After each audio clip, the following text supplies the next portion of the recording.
Hello everybody. Today on Emma's Snippets I want to talk to you about classism, and because I have absolutely no facts or figures or statistical data in front of me of any kind, it's more specifically classism in property, and even more specifically classism in property based entirely on my experiences. So my experiences of classism in property are not good. I started out my brief stint of 15 years. I started out on the reception desk in the City of London. I didn't know property existed. It wasn't a thing. It never occurred to me. I got this job in reception desk and I was like, this is really interesting. I'd like to know more. I'd like to get involved. And the head of property where I worked was really supportive and backed me all the way. But my experience was the majority of people around me were middle-class white men. Middle-aged middle-class white men. Most had been privately educated. Most people kind of grew up on a farm or something similar, ski trips when they were kids, parents were already in property, etc, which I have no problem with, by the way, but it wasn't me and I didn't fit in. And I was really aware of this, and I used to do my utmost to kind of hide my accent, which has kind of mellowed over the years because of spending so many years working in the city and in the West End. But when I was in my 20s, it was very Dartford, and it still goes quite Dartford now when I've had a pint. There's lots of, hey, can't help it. But I was really aware of it, and I remember one of the directors pulling me aside when I was kind of in my early 20s and very impressionable, and he said to me, "You're never going to make it here. You're too common." He actually said that to me, "You're too common."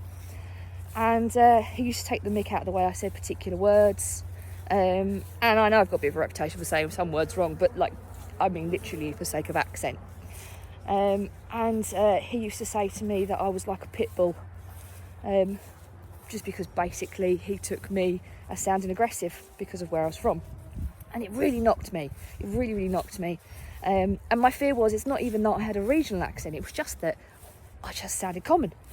And I remember talking to someone about it once, and I got myself all in a state like, I don't know what I'm doing here, this is a massive mistake, I'm never going to fit in. Everyone looks down on me, they all think I'm stupid because I don't sound as clever as them because I didn't go to fancy school. And they said to me, "What are you talking about? This is your niche. This makes you different. They're all the same. They're carbon copies." And then there's you. You're a woman when only 13% of Emirates were women at the time. You sound like you do. Can't help that. And you got a name like Snip as well. So she said, "You're going to stand out. You're going to stand out in every way. Own it. Don't shy away from it. Own it." God, he was so right. And do you know what? I did that. I embraced that, and I made a career out of it. And in the early days, it was self-defacing, or whatever the word is. See, I do get words wrong. So I'd get in quickly with the, here's a Dartford girl, hey, and make the jokes first to be defensive. But I learned to make the most of where I come from. And I think the reason I'm bringing this up is I have had quite a few clients, mostly women, again, whose major aspect of their imposter syndrome, or feeling like a fake, or however you want to word it, because a lot of people don't like the term imposter syndrome, is because they feel that no matter how high they get up the ladder, and some of these women are really high up the ladder, people just assume they're stupid because of their accent. Now, obviously, this is a mindset thing. This is a blocker. That's them making that assumption. But we live and work in an industry that allows these fears to blossom, and it allows them to take root and follow us for our entire career, so that so many people are hiding themselves. When we know that diversity is the special ingredient of a decent board table, or a decent meeting room, or a decent team. Diversity and diversity of thought is key to make sure that we come at things from all angles to get the best possible results, work in the most efficient ways, and also just be better than everyone else. That's what gives you an edge. The thing about you that no one else has got is you. It's cheesy, but it's true. And scarcity is value. There's no other yous. There's nobody else that sounds like you. There's nobody else that talks like you or thinks like you. It's the only thing you've got that's you.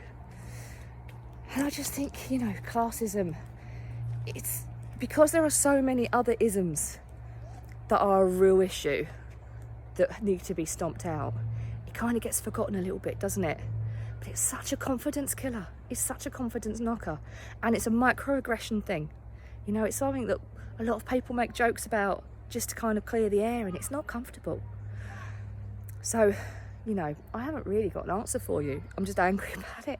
But I think, you know, if you find yourself making these jokes, or you find yourself defending yourself because of where you come from and your accent, what kind of house you grew up in, whether you're on a council estate or not, or even, you know, when you're on that middle ground where you weren't quite council estate and you weren't quite middle class, and like then you fit into neither camp.